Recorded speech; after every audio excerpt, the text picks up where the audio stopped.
নজর রাখবো পরবর্তী সংবাদে।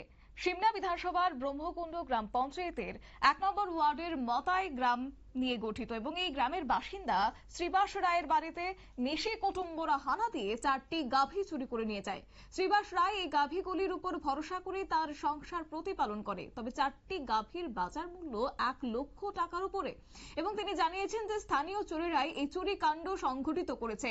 বর্ডার প্যাসিং তথা সীমান্ত তার কাটা থাকার কারণে কার্যত বাংলাদেশের চোরেদের উৎপাত নেই বললেই চলে। তবে পাশাপাশি তিনি এবং তার গ্রামবাসীরা আরো জানিয়েছেন যে সন্ধ্যার পর থেকেই মতাই গ্রামে চোরা কারবারিদের আনাগোনা বৃদ্ধি পায় এবং এই মতাই গ্রামকে করিডোর হিসেবে ব্যবহার করছে চোরাই কারবারিরা। ফ্যান্সিডিল, গাঁজা সহ ইয়াবা ট্যাবলেটের রমরমার বাণিজ্য এই গ্রাম দিয়ে প্রতিনিয়ত হচ্ছে বলে গ্রামবাসীরা অভিযোগ করেছেন এবং সেই জায়গায় শ্রীবাস রায়ের তার 4টি গাভী চুরি করে নিয়ে গেছে এবং তারাও স্থানীয় কোনো চোর বলেই কার্যত তারা সন্দেহ করছেন এবং তারা অভিযোগের সুরে সেই বিষয়টি তুলে ধরেছেন, যেখানে 4টি গাভীর উপরে তার সংসার প্রতিপালন। সেই জায়গায় আজকে এই গাভীগুলিকে হারিয়ে তিনি সর্বহারা। তবে কি রয়েছে বক্তব্য শুনুন।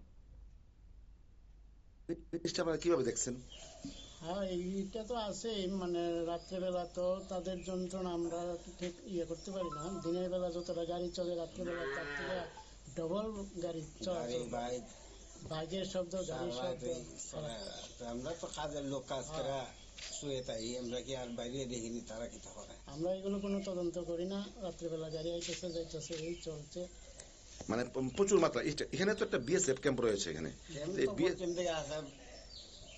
আমরা গ্রাম থেকে মনে হয় এটা সিমনা দিয়া হইতেছে, ক্যাম্পের দিকে যায় না বুঝি, মানে এটার করিডোর হিসাবে ব্যবহার করতেছে, মানে এই রাস্তাতে গিয়ে সেটা অন্যদিকে যেতেছে। এইদিকে গাড়ি ঘোড়া এই তো আমার বাড়ির সামনে এসে গাড়ি ঘোরাবে রাত্রেবেলা 1টা 1:30 এরকম, কোন সময় 3টা, এই চলছে সারা রাত থাকবে না। মানে এখানে কি মোটামুটি ব্ল্যাকের কোন জিনিসগুলো যায়, মানে নেশাদ্রব্য নাকি অন্য কিছু যায়? আমরা তো জানি নেশাদ্রব্যটাই বেশি যেতেছে। আপনার নাম? আপনার নাম? আপনার নাম? আমার নাম রতন রায়। আপনার? আপনারা শুনলেন তাদের বক্তব্য এবং তারা গোটা বিষয়টা তুলে ধরেছেন এবং সেই সঙ্গে তারা জানাচ্ছেন নেশার কারবারও এই করিডোর দিয়ে চলে এবং সেই জায়গায় চোরা কারবারিরা গ্রামের মধ্য দিয়ে যে রাস্তাটি পুরান সিমনার দিকে চলে গেছে সেই রাস্তাটি ব্যবহার করে চোরা কারবারি তারা চালিয়ে যাচ্ছে।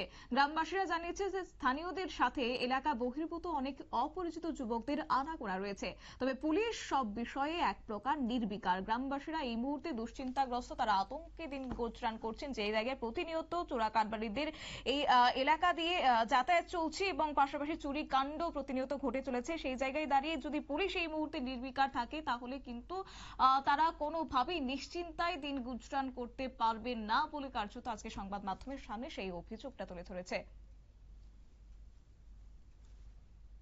নিয়ে নিচ্ছি ছোট্ট একটি বিজ্ঞাপন বিরতির সঙ্গে থাকুন।